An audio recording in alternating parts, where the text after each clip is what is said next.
মাথার মধ্যে যে কত কিছু ঘুরে রে ভাই।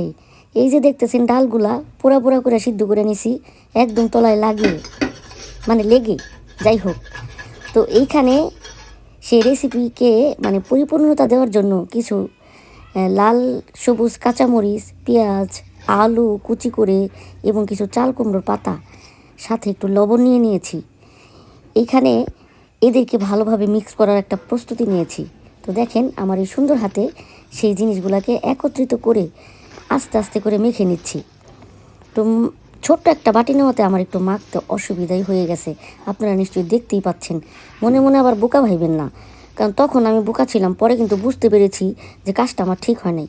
তো তারপরে দেখেন কষ্ট করে মেখে তো ফেলেছি। বোকামিটা তো তখনই করে পেরেছি, যদি একটু ভাবতাম যে এখানে আরেকটা কিছুর দরকার ছিল, একটু চালের গুঁড়া অথবা আটা, নিই তো নাই, সেই জন্যই তো আমার কাজটা এলোমেলো হয়ে গেল। যাই হোক, দেখতে থাকেন, এলোমেলো তো এখনও হয় নাই, হবে সামনে। সরিষার তেল দিয়ে নিছি কড়াইতে, মিশ্রণগুলোকে সুন্দর সুন্দর শেপ দিয়ে ফুটন্ত তেলে ছেড়ে দিচ্ছিলাম। দেখতে বেশ ভালোই লাগছিল, ভাবছিলাম এই বুঝি হয়ে যাবে আমার কাঙ্ক্ষিত বস্তু, কিন্তু না, সেটা স্যারাবেড়া হয়ে গেল।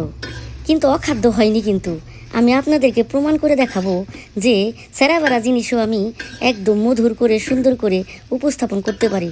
খেতেও সুস্বাদু হবে, ভালো লাগবে, দেখলেও আপনাদের খেতে মন চাইবে।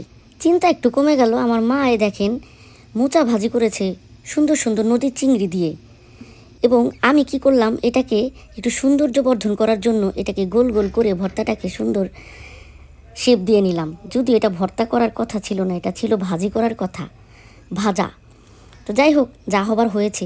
এখন সুন্দর করে শেপ দিয়ে খাবারটাকে একটা পরিপূর্ণতা দিই, যাতে দেখতেও শান্তি লাগে, খেতেও মজা লাগে।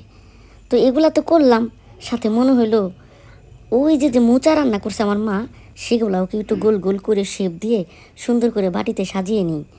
তো যেই কথা সেই কাজ, দেখেন কি সুন্দর ফুলের মতো করে সাজিয়েছি। এটাকেও দেখেন কত সুন্দর করে ফুলের মতো করে সাজিয়েছি। এখন একটা এইখান থেকে একটা ওইখান থেকে নিয়ে খেলেই ভাতের মধ্যে দিয়ে, গরম ভাতে তাও আবার, সেই মজা লাগবে নিশ্চিত। খাওয়ার সময় আমি আপনাদেরকে রিভিউ দিব কেমন লাগলো আমার।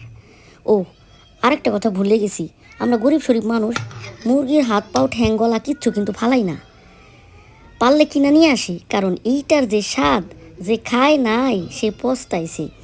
তবে এগুলা ঠিকভাবে পরিষ্কার পরিচ্ছন্ন করে নিতে হয়, ঠিকভাবে পরিষ্কার পরিচ্ছন্ন করে রান্না করে ইচ্ছা মতো প্লেটে নিয়ে নিছি খাওয়ার জন্যে। জিভে জল আসার মতো রেসিপি আজকে তিনোটাই। তো দেখেন আমার প্লেট তো পরিপূর্ণ, এখন বসবো খেতে।